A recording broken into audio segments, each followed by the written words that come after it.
Hello, this is Yasmin Fatma from the Department of English, Government College Tong. Today we are going to do John Henry Leigh Hunt's essay on getting up on cold mornings. So his name, as I told you, full name was John Henry Leigh Hunt. He was born in 1784 and he died in 1859. His birthplace was Southgate in Middlesex, and he got his elementary education from Christ's Hospital. And in 1805, at the age of 21, he began writing as a theatrical critic for the News. The News was his brother's paper. In 1808, he joined the field of journalism once again to help his brother. He helped him in editing The Examiner, which was a weekly newspaper. He had to go to prison for 2 years in 1813. In prison also, he continued to write, and he got his work published after he was released from the imprisonment. As he was a man of genial philosophy, he was not very harsh, he was not very hard towards anybody, not even in his criticism. His philosophy of life, his philosophy of writing was very sympathetic towards everyone and everything. So he was a man of genial philosophy. He became popular very soon. And what was the reason of his becoming a popular person? It was his genial philosophy. He did not have anything harsh to say against anyone, against anything. Like his behavior, his writings are also full of ease and calmness. He wrote many poems, and Abu Ben Adam is one of his most popular poems. This poem is known for the beauty of its language. Captain Sword and Captain Pen, Jenny Kissed Me, and Rimini are among his another popular poems. But he is known for his prose work more. He has written many poems, many poems, but the better side of Leigh Hunt as a writer can be seen in his prose writing.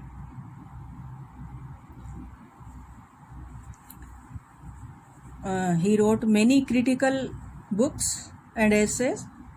Men, Women and Books is his famous collection of essays. I again repeat, Men, Women and Books is a collection of essays which is very famous, and his autobiography, which was published in 1850, is also a very interesting book. Now, Hunt was a poet, a critic, and a journalist, but he is known for his essays more. His essays are a mirror of his own nature. As I told you, he was very genial, he was very sympathetic. So all this can be seen in his writings also. His writings show his clear and pleasant viewpoint. His philosophy of life, which was to see the good and pleasant side of everything in life, is clearly manifested in his essays. And he was so gentle a person, so sympathetic towards everyone, that he was respected by all the literary people of his time. Shelley called him the gentlest of the wise. I again repeat, he was called the gentlest of the wise by Shelley. It means, of the wise means of all the literary people, he was the most gentle person. Not only by nature, but through his writings also, he shows his generosity, gentlemanship. Now, coming to the text, getting up on cold mornings is one of his popular essays. He begins the essay with a reference to the Italian writer Giulio Codra. He writes in a poem that small creatures, that is, insects, have been created to make trouble for human beings. This is said by Codra. Codra says that to make people in trouble, these creatures, small creatures which are insects, they were created by God, so that people can always be in, they are always in trouble. And he says these creatures are not found in heaven. They are hateful creatures. He does not like these small creatures. Heaven or paradise was made for Adam and Eve. All of us know that paradise was made for Adam and Eve. They enjoyed their stay in heaven as it was free of any kind of insects.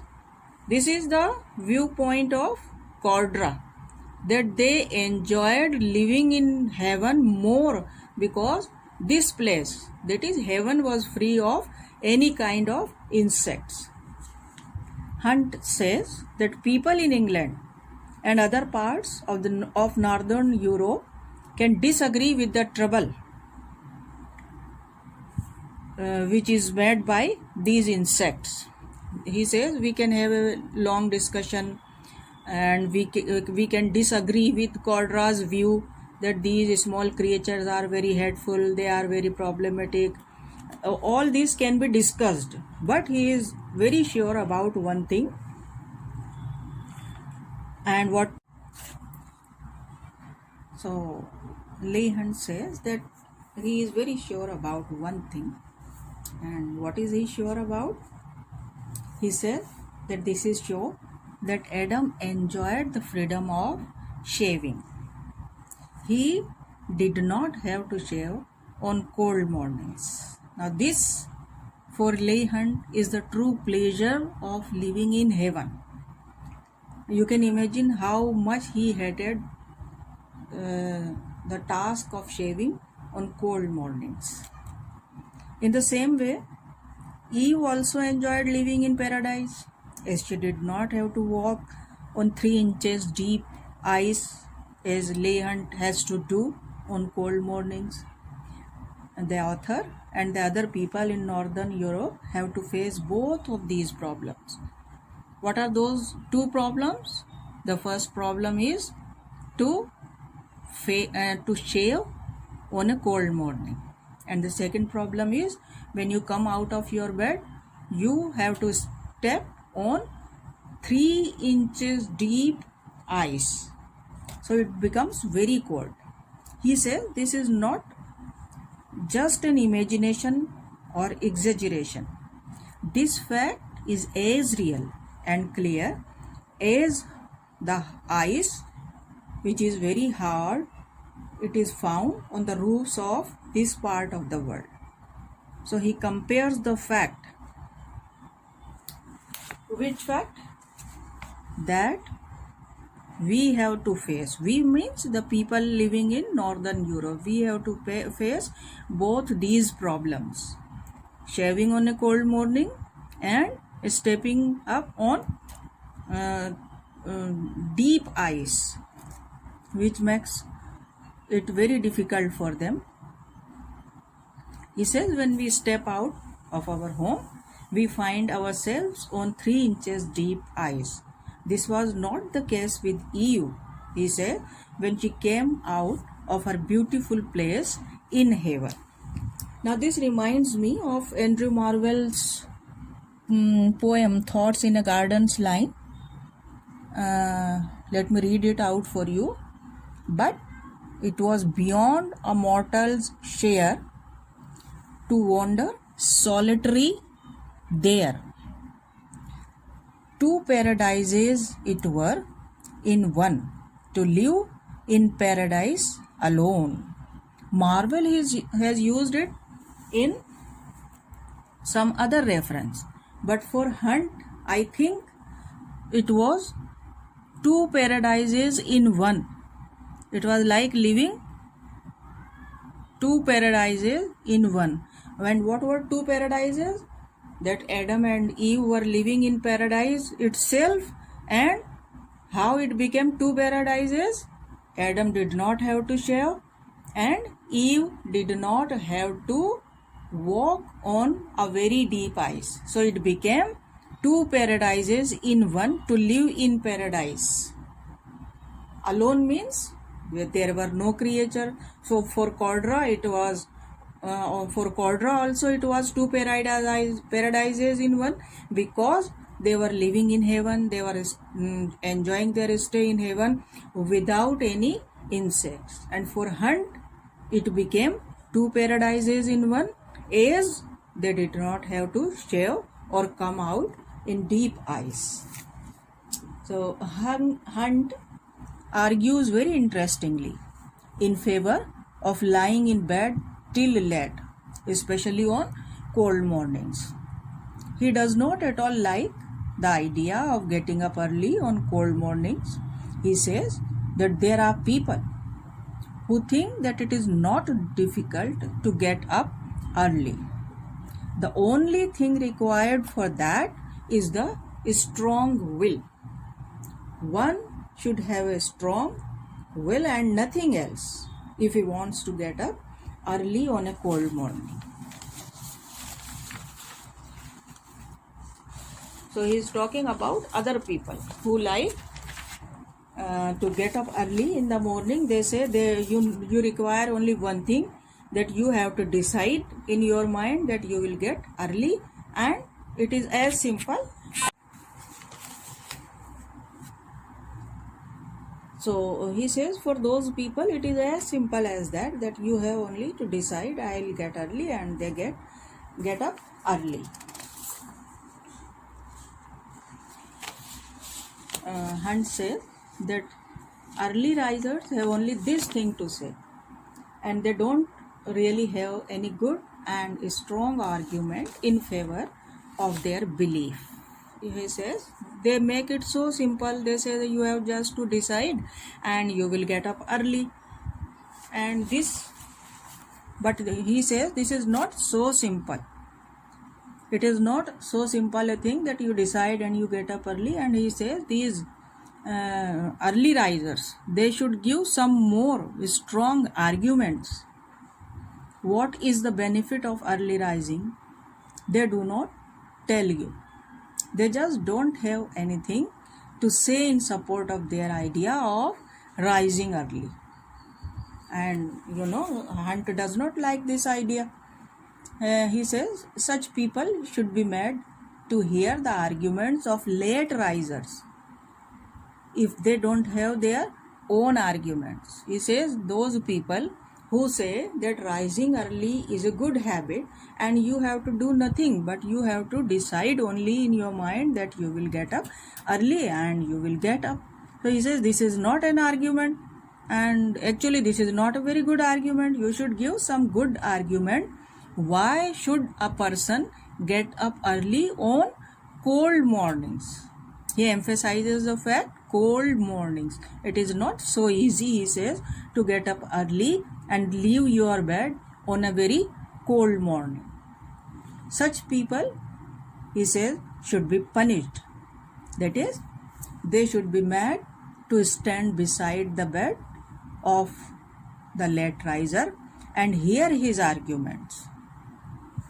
Now, according to him, if they do not have anything to say good or solid against or in favor of early rising, they should be made. In this way, they should be punished to stand beside the bed of a late riser. Late riser, the person who is still lying in his bed. He is making himself warm till late morning. And such people should be made to hear his arguments. Standing out of the bed on a cold morning and hearing someone else's arguments is a kind of punishment in layman's view. So he wants such people. Such people means who? Those people who cannot give any good argument in favor, in support of rising early. Such people should be punished. And what will be the punishment? That they are made to come out of their bed on an early morning, on a cold morning, and they should be made to hear others' arguments, because they are unable to produce any good argument. They should be made to hear the arguments which the late risers give in favor of lying till late in the warm bed.